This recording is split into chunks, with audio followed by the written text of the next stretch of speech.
Ostonada g'animlar yurtni talon qilishdi.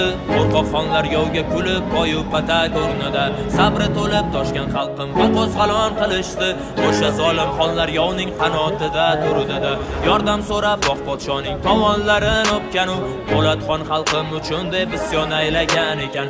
Yovga berar yerim yo'q deb ko'ksin tutdi to'pga-u, hurlik uchun vatanim deb janglarga kirgan ekan. Yangi soliqlarni joriy etdi sultoni, butun Turon turkiylarni vatani o'z zindoni. O'z xalqini qul qilib og'ir mehnat tomon soldilar va qora xalq sabri toshib isyonga yo'l oldilar. Zo'rlardan qo'rqmadi, yovdan tik boqib bajal tomon u, dushmandan olmadi yordam chunki haqiqiy inson u. Po'latxon bobomning qo'lida xanjari, dushmanga sanchilar qo'lida tig'. Izma-iz janglarda ergashib bajali rohati bormikan vatandan ortiq. Soqqilar yo'lini to'sdilar har qadam, qahramon chiqqanda chiqadi xoin. O'zimizdan chiqdi shunisi alam.